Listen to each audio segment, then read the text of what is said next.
Assalamualaikum warahmatullahi wabarakatuh. Selamat malam sahabat Cermis. Bertemu kembali saya dengan Gion Prabowo.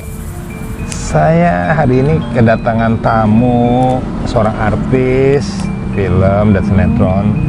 Kedua juga seorang indigo. Dan boleh dibilang banyak loh karya-karyanya. Salah satunya disebut katanya YouTuber halu atau gimana tuh sebutannya. Oke, apa kabar Vera? Alhamdulillah sehat Papi. Alhamdulillah ya. Kita nih pengen mendengar sekali cerita Vera. Ya. Yang gimana kalau dengar suaranya tuh aku agak merinding kayak beneran itu. Mungkin nanti kalau untuk main di film aku ini harus main dia. Asik, satu kehormatan. Alhamdulillah, makasih. Iya, oke. Gini Vera, Ya. apa sih yang pernah kamu alamin selama kamu hidup yang paling serem? Karena Cermis ini kan bukan hanya menceritakan tentang serem, tapi kejadian-kejadian kamu tuh apa yang pernah kamu sampai teringat dan tidak terlupakan? Kejadian paling serem menurut saya itu dulu pernah mati suri. Oh, mati suri? Iya. Kelas 3 SMA, jadi waktu itu kan acara mau liburan keluarga. Jadi ini kan si mobil tuh mau diputerin ke depan rumah kayak gitu udah. Entah kenapa tiba-tiba saya tuh kayak kayak ngelamun gitu. Kan dulu masih mobil zaman gigi kan? Oh, masih gigi, manual. ya manual kayak gitu udah. Nah udah gitu tiba-tiba mundur, jegur. Itu pagi-pagi dan para tetangga tuh udah pada keluar. Udah Kamu gitu. nggak sadar ya waktu itu? Nah saya sempat jalan dulu ke garasi rumah, udah gitu, udah pingsan. Udah dari situ saya nggak inget apa-apa. Tapi saya baru sadarnya sekitar adzan subuh. Nah, keesokan harinya pas saya udah mulai stabil ya. Jadi saya tuh ini udah nggak ada nadinya, Pi. Ini udah nggak ada nadi, pokoknya udah nggak ada ini. Istilahnya udah nggak ada kehidupan lah ya. Iya, dan itu udah panggilin ustadz semua, udah pengajian di rumah kayak gitu ya. Akhirnya saya disembuhin sama yang punya rumah, depan rumah saya itu kan. Depan rumah itu yang ketabrak. Tabrak itu. Iya. Dan memang depan rumah saya itu memang rumahnya dukun. Oh, dukun. Dukun yang salah satu dukun yang punya nama lah di daerah saya itu, ya. Dan menurut yang menyembuhkan saya itu ya, bapak itu ya. Jadi kayak raga. Kalau kata Sundanya itu lelembutan saya itu dibawa sama makhluknya dia. Oh, jadi ada makhluk gaibnya dia yang ingin mengangkat kamu ya, menarik gitu ya. Iya. Tapi kalau saya pribadi saya cuma ngerasakan saya kayak mimpi. Udah gitu saya masuk ke suatu pintunya besar. Udah gitu besar ya. Gitu ya. Jadi saya merinding kalau nyeritain ini. Pintunya besar banget, pokoknya saya sampai ngeliat pintu tuh sampai kayak gini nih. Udah itu pintu itu berlapis emas. Saya masuk ke situ dan di situ tuh banyak banget orang yang lalu lalang memakai baju putih. Kayak ada makhluk sama seperti kita juga. Iya, hanya berpakaian putih ya. Iya, tapi ini ya putihnya tuh bukan putih kain kafan, bukan. Pakaian putih biasa kayak pakaian lah ya, tapi warna putih. Iya, tapi si kainnya tuh agak-agak transparan kayak gitu. Tapi kayak pokoknya indah banget lah, orang-orang pada lalu lalang. Sutra gitu ya, sutra iya, putih. Iya, bisa jadi sutra. Dan di situ tuh wangi banget, dan saya ngelihat bunga-bunga yang indah banget ya pokoknya itu. Udah jadi pokoknya suasananya tuh kayak nggak seperti di dunia ini. Iya, lah ya. pokoknya indah banget itu dan wangi banget. Nah, pas terakhir saya ngeliat ada suatu jembatan. Di situ saya ngeliat sosok nenek saya, nenek dari ibu. Yang udah meninggal? Iya. Okay. Kayak gitu udah. Tapi berbentuk nenek-nenek gitu. Kalau yang lain kan saya ngeliat orang muda semua kan. Yang lihat saya yang lalu lalang itu kan lihatnya orang muda semua. Tapi ini bener nenek saya gitu. Saya kan soalnya apal kan dulu wajah nenek saya kayak gimana.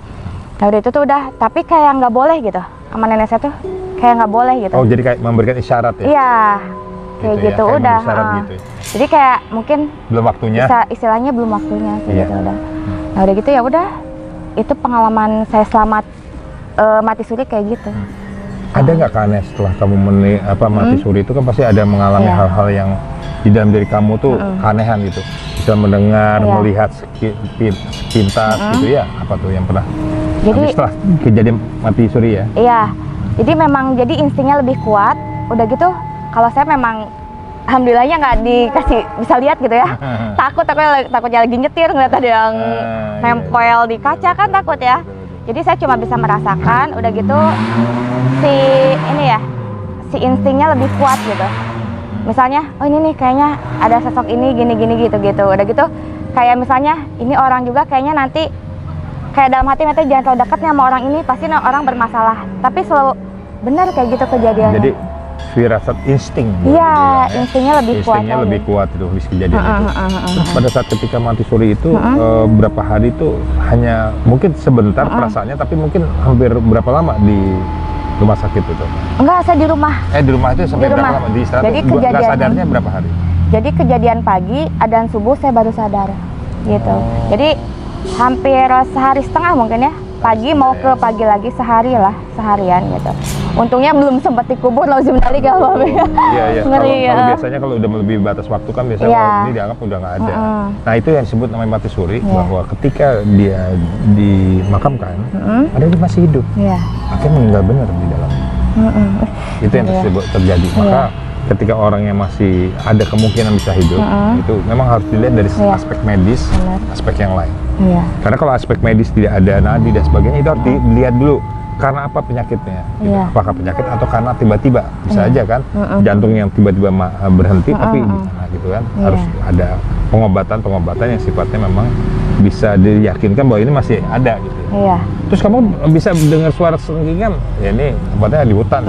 Di hutan. Nah, kayak gimana sih suaranya gitu? Pernah kedenger ya kayak gitu suara. Jadi itu tuh suaranya tuh melengking banget. Dan memang kalau itu saya sekali-kalinya dilihatin sama makhluk halus dia.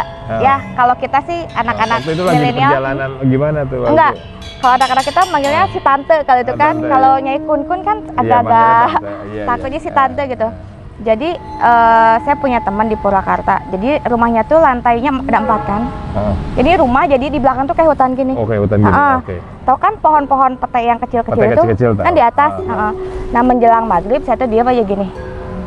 Hah, itu apaan ya? Tapi rambut panjang banget begini ke atas udah gitu si bajunya tuh kayak nembus gitu. Kayak nembus ya, kayak transparan. Ya tapi ngeliat kayak gitu, udah gitu tuh udah. Nah, Gitu udah. Wah. Aduh, oh ini si tante namanya kayak gini udah. Itu sekali-kalinya saya ngeliat makhluk halus seumur hidup udah. Tapi lucu juga ya pada saat ketika itu baru sadar ya. Iya. Kenapa rambut panjang nih? Iya, Kayak di bos hipnotis iya, ya. benar. Tapi anehnya itu dia tuh nggak menunjukkan mukanya gitu. Jadi ngebalik ke belakang. Ngebalik di belakang biasanya. Iya. Betul. Karena kalau nunjukin muka tuh orang bukan pingsan lagi. Iya. Langsung tidur. Amit-amit ya, jangan sampai dah diliatin ngeri. Nah, nggak setelah lama itu saya kan tidur di situ. Jadi ini kan kamar teman saya kayak gini kan. Ini ada jendela. Saya ngelihat ada perempuan berkebaya merah. Oh, berkebaya merah lewat aja itu ya. Iya. Fisik ya itu ya. Iya. Aduh, ya merinding lagi udah. Nah, nggak berapa lama kemudian akhirnya saya tidur di bawah, teman saya tidur di atas kan. Teman saya namanya sahabat saya Rika, sahabat dari SMP. Udah gitu ini, Kak, itu siapa semalam anak-anak kecil lewat-lewat gitu? Hah? Kak, aku juga lewat. Jadi kayak masuk dalam mimpi kita gitu, anak-anak. Jadi masuk dimensi ya. Iya.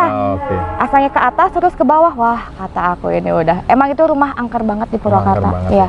Jadi pengalaman kamu setelah habis mati suri itu banyak mengalami hal-hal yang luar biasa ya, luar biasa. Secara irasional ya. Iya, benar. Luar biasa. Oke, sahabat cermis, banyak sekali tadi yang kita ambil hikmah ya, bahwa ketika Allah belum menentukan bahwa makhluknya untuk meninggal, maka diberikanlah panjang umurnya dan diberi kesempatan untuk hidup dan untuk lebih baik lagi dalam hidupnya.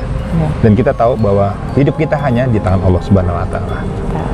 Aduh Vera, ceritanya cukup bagus banget. Oke, kita sudahin dulu. Sahabat cermis, sampai jumpa kembali. Assalamualaikum warahmatullahi wabarakatuh.